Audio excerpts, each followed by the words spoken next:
This is going to be an audio about the law firm of Baker, Donaldson, Bierman, Caldwell, and Berkowitz, and my experience with them, and also the research that I've accumulated regarding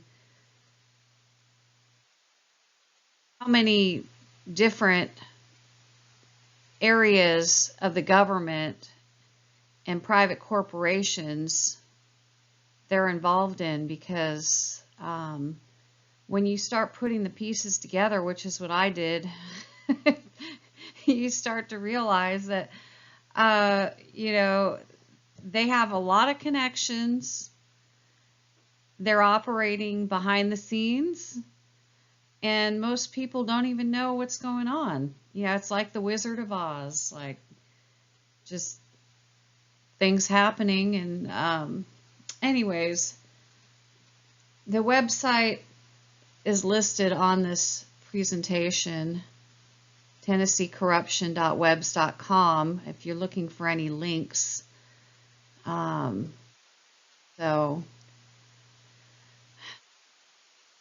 all of the information is there at that website.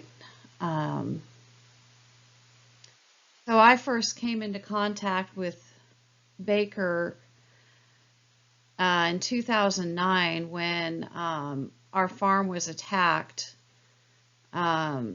essentially by Hondurans that did not speak English. They came onto our property. I had a 20-acre farm in Bulls Gap, Tennessee, and our house was up on a steep driveway about 600 feet up a hill, and the gate was open. We had livestock. We had goats, sheep, a cow. I had a 7-sow hog herd. We had honeybees, Angora rabbits, chickens, pretty much just a little bit of everything. And we're trying to be self-sufficient, like a lot of people. I realized that I wanted to be responsible for my food, and was trying to make, a living at it. And so this particular time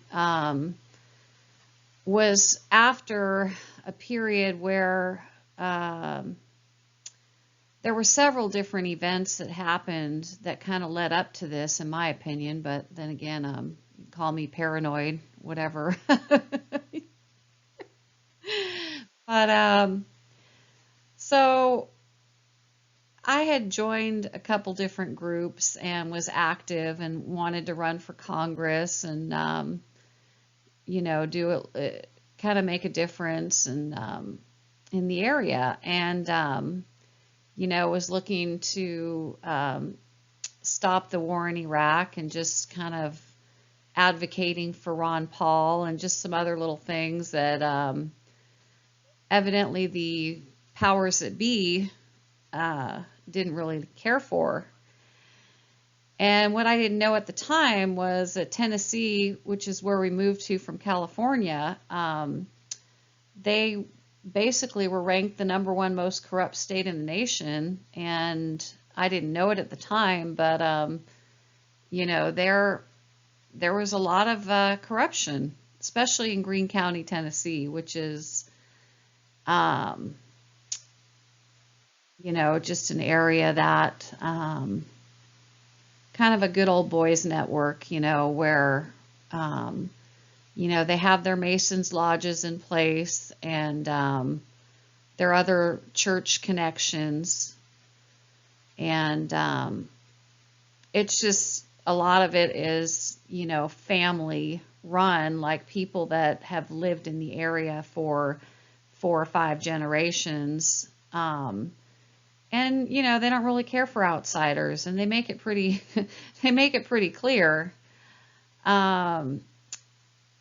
At the time we had about $20,000 in our bank account, and I made the mistake of actually putting the money into an account that was in the county that I lived in, which I strongly advise anyone against doing, especially in places like Tennessee, where you have a small town and uh, rural areas where, everybody knows everybody, and you just don't really feel like your information's all that private. And once they see that you have a little money, they're going to latch on to it as quickly as they can or find a way to set you up for something. And that's kind of what they did to me. So you can read about the story on the website, but the issue here that I'm trying to get at is this chemical company, they were hired to spray under the power lines, and their name was Helena Chemical Company. They're based out of South Carolina, and they traveled around with their group of their crew of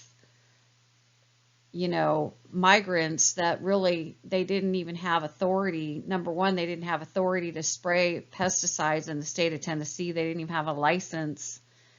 Number two, they never notified us that they were going to be doing this. So they came up 7:30 at night and unloaded, weaved through our fence line, started spraying, and it just devolved from there because they didn't want to leave.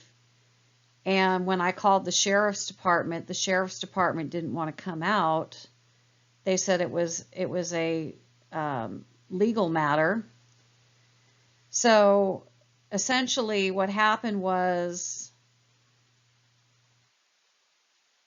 these supervisors, which were sitting in their car, called the police on me after I had called the sheriffs to ask them to leave.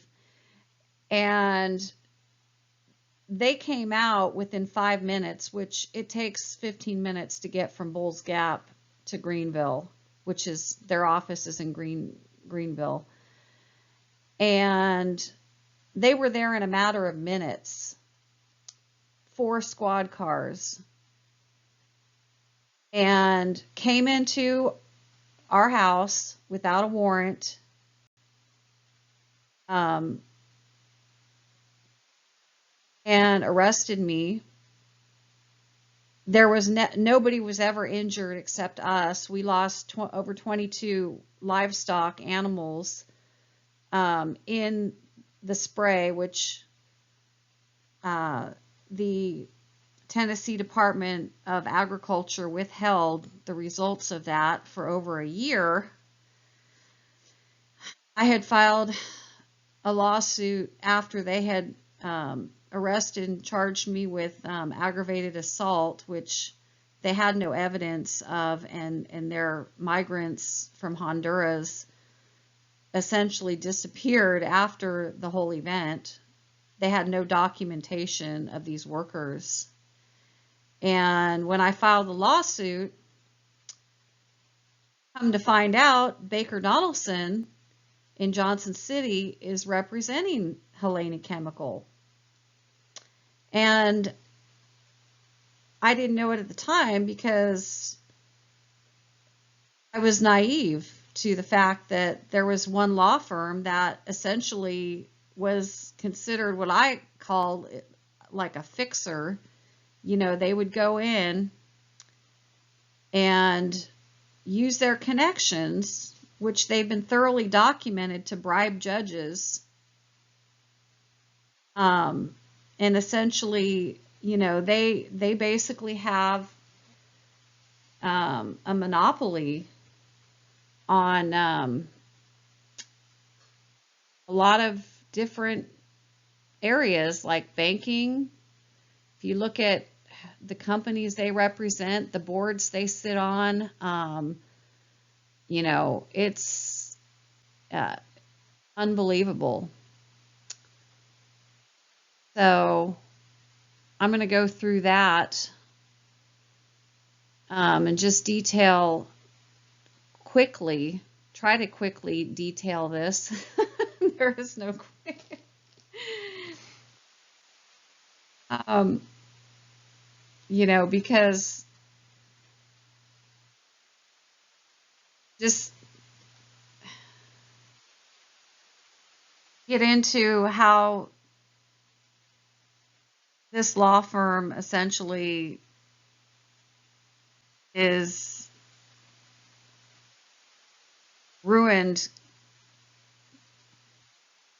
Um, well, I can't really say that they've ruined, but by interfering in a lot of different things and failing to cite that they have a huge conflict of interest,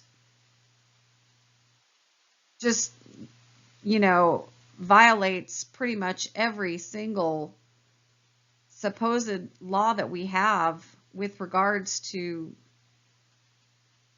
antitrust, recusing yourself from a case or from something because you basically represent both sides.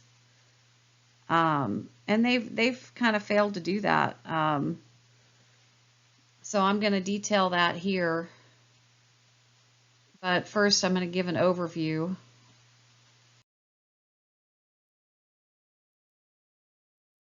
Evidently, James Baker had established the law firm of, which is now Baker Donelson, Bierman, Caldwell, and Berkowitz, back in 1888. I didn't realize that. I'm mainly focused on Howard Baker, which he's passed away as well. Senator Howard Baker is a lot more in line with the history of what I'm going to be detailing. So anyways, if you want to look this up, it's on the Baker Donelson website. You can just, use your search engine and look it up yourself. Was a senator, and he served from 1967, I believe, to 1985, and he was in Tennessee, and that's where the law firm is, the main headquarters. However, they've spread all throughout the South, so if you look up, which a lot of the information has been either censored or it's really, they've made it difficult to find, which is happening with a lot of things right now. But there again, you can look on Wikipedia, you can look at Baker Donelson's site. There's plenty of information. He served for he's essentially been, in the inner circle of Washington, D.C., throughout his life. So that's just a rough background on the subject. So Howard Baker served under at least 3 presidents, Reagan, Clinton, and Bush, and I'm not sure if he was a Mason, but so the 2 guys that spoke English that were driving the trucks when they attacked our farm and then proceeded to set me up for a crime I didn't commit, the one, Paul Pridgeon, the third, if you can imagine what he had to live up to, was a master mason, or is a master mason, down in South Carolina. And so when the attack happened, if most people, know that a lot of the cops, sheriff's department personnel are in the Masons.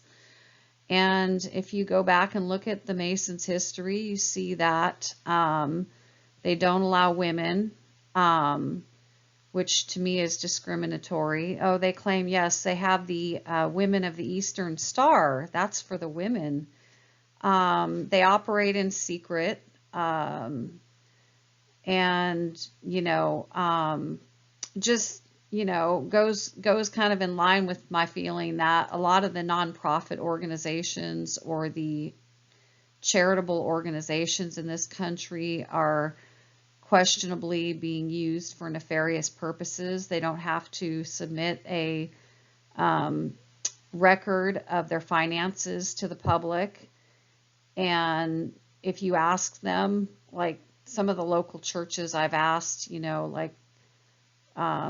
to see their, their financials or 990, where the money is going, because, the community here, there's just,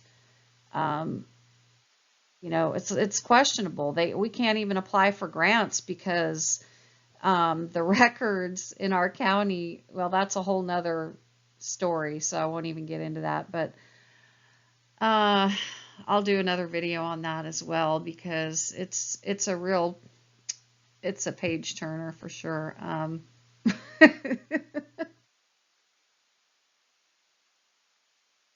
All right, back to Baker. So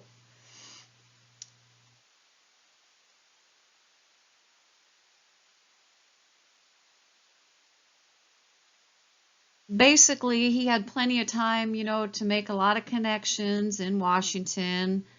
He was ambassador to Japan at one point,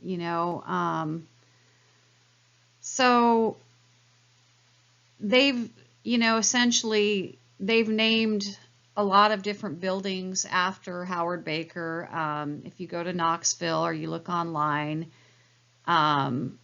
the federal courthouse in Knoxville is named for him. And then at the University of Tennessee in Knoxville also is, he has what I call it's essentially a think tank. And that raises a lot of red flags as well, because if you start looking into what kind of subjects they're writing papers on and that sort of thing.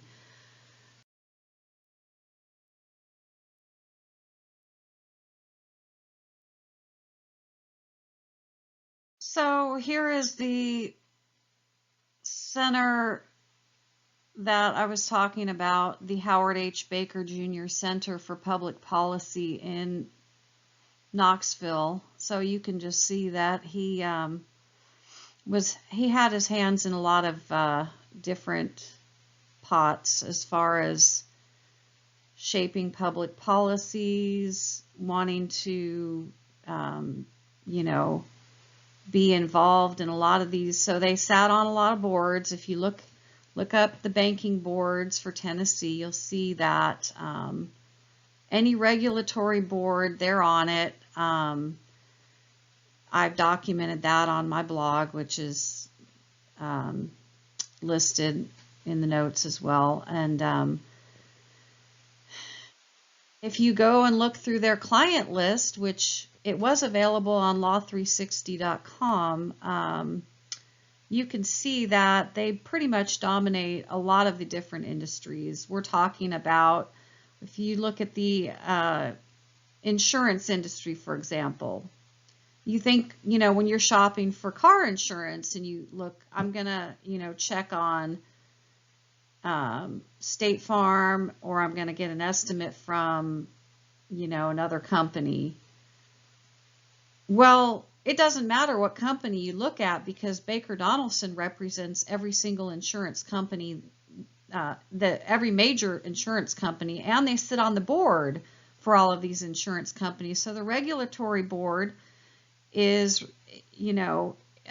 they're determining policy. And then let's not forget, they sit on the board for nominating judges. So like district court judges, which is powerful position. They're making a lot of big decisions. They sit on the nominating committee that appoints district court judges. And when you look at the medical industry, there again we have Senator Tom Daschle. He has the Daschle Group, which is a part of Baker Donelson. And the issue is that while Daschle was writing Obamacare for Obama, he essentially wrote Obamacare, which I've also documented. You can look it up on my blog. Baker Donelson was representing Blue Cross Blue Shield and a lot of the major medical insurance companies. And they sat on the medical advisory board. And in my opinion, that gave them and their clients like $1 trillion payday. Now you can also look at,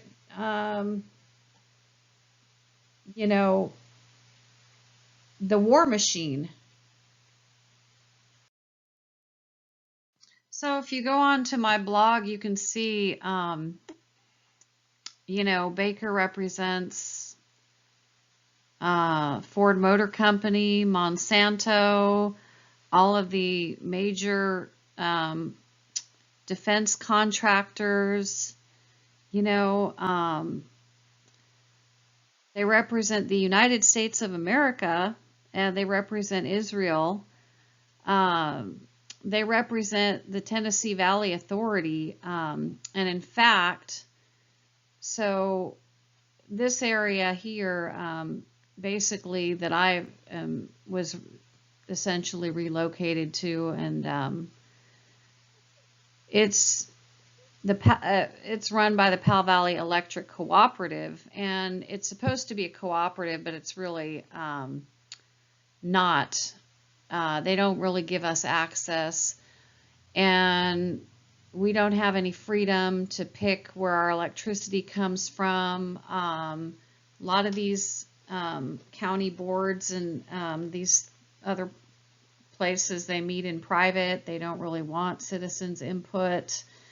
So they spent about $45 million to buy power from the Tennessee Valley Authority, which is basically coming out of like the Oak Ridge area. So we don't have any control over that. So it's just unbelievable when you start looking at how many different areas that they essentially control. Because if you represent the United States of America, Israel, and all of these other major corporations, which represents a huge conflict of interest, and it's essentially an antitrust case that the government does not want to investigate. So the way that I found out about this was through Vogel Denise Newsom, and she also has a website. She has filed a case against Baker Donelson in the international court, and she was essentially kidnapped from her home several years ago. She is, last I checked, was living in Utica, Mississippi, and they arrested her and basically it harassed her. So it just, they have a lot of control, in my opinion. So all of this, you can take it with a grain of salt. This is my opinion.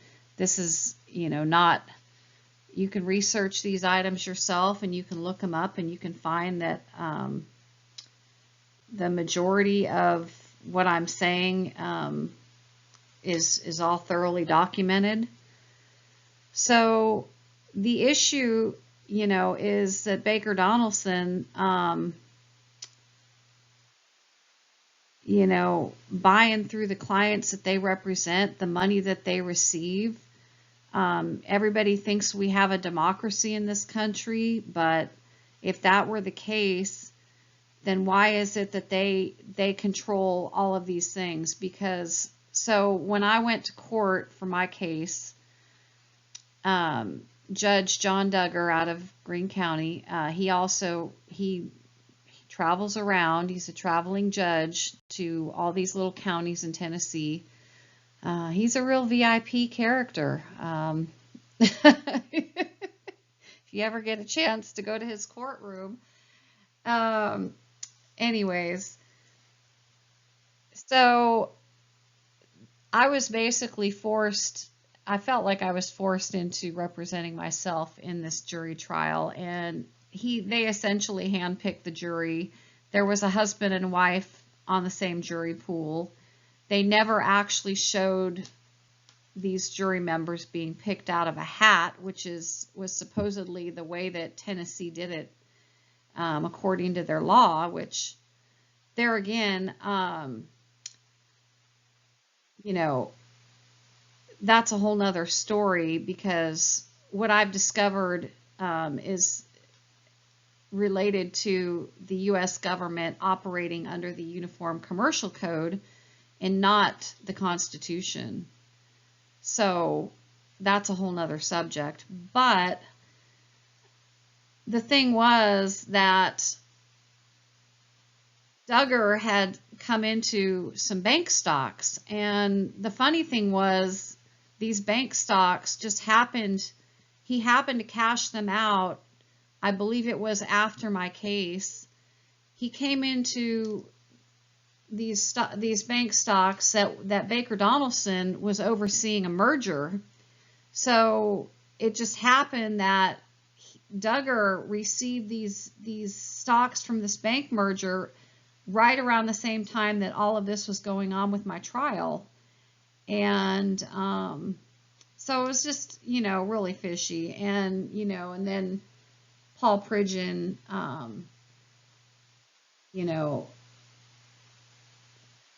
essentially made up a story that he claims that a bullet whizzed over his head,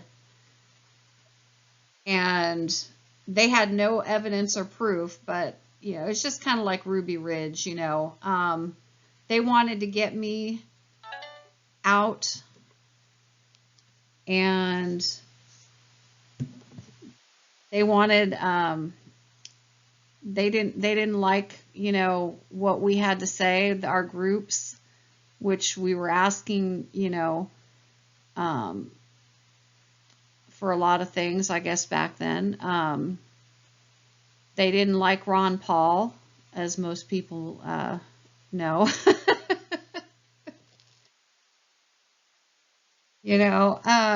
So anyways, I'll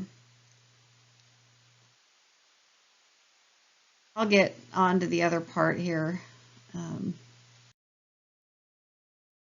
So back to Howard Baker, I was going through some things, and sure enough, yeah, there was some documentation somewhere that he was a 32nd degree Mason.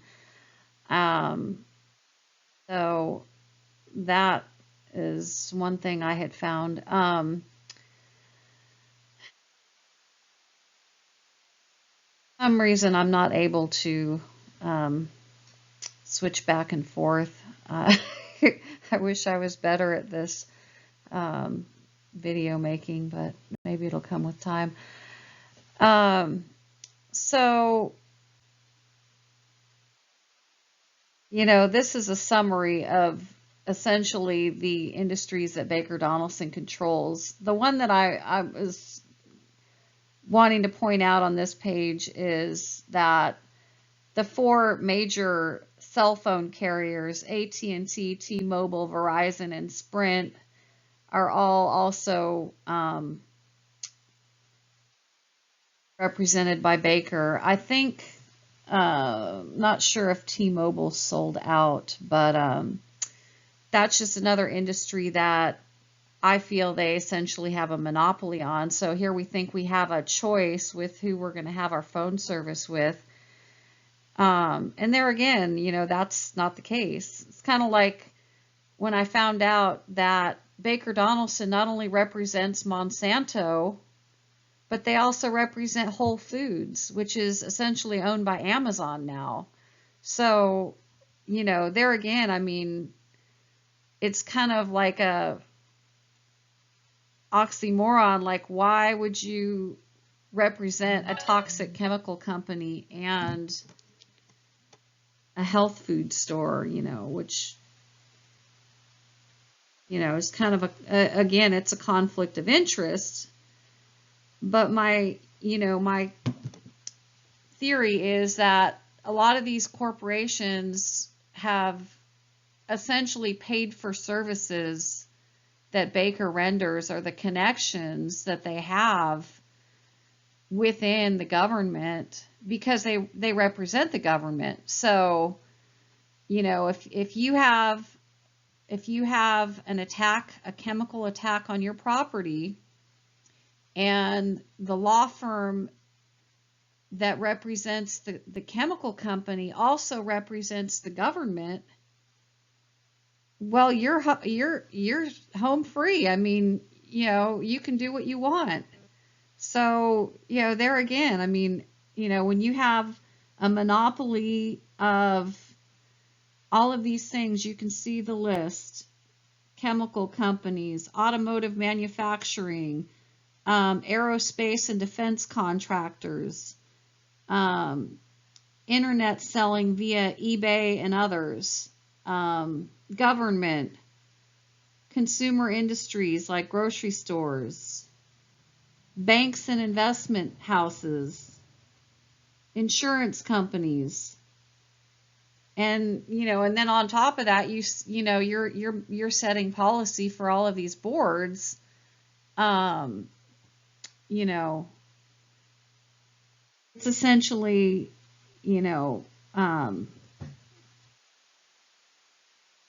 well, it's a rude awakening when you find out all these things that you literally, and there again, I mean, there are certain places like you see San Francisco, which, the Monsanto lawsuit did go through, but the only thing I can say with that is that, they had a fair judge, and the jury was not going to let Monsanto get away with that. Any other place, if that was brought to trial in the South here, and then there again, the issue is that, so Monsanto released the patent on Ready Roundup back in like 2000. They just stopped paying. I believe they stopped paying on it. Correct me if I'm wrong. And so what that did was that opened up the door for all of these other chemical companies to make their own version of the weed killer Ready Roundup, with the glyphosate being the main ingredient. The issue that I and others have with that 2,4-D and all of these other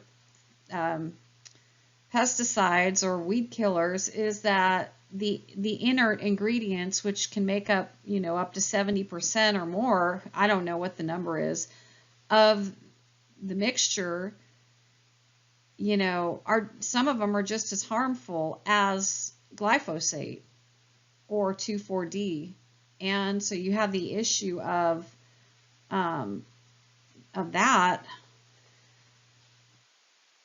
and the dangers that it associated. But when you represent the company making the pesticides, so what happened essentially is that the lawsuit against Monsanto went forward, but companies like Helena, who attacked our farm, and other companies making a mixture, a generic mixture or an alternative of pesticide or weed killer, have not been held accountable for their part in all of this. They've only gone after Monsanto, and of course Monsanto is now Bayer because they sold out. So what you have is them once again, essentially, I feel like they beat the system, must be nice.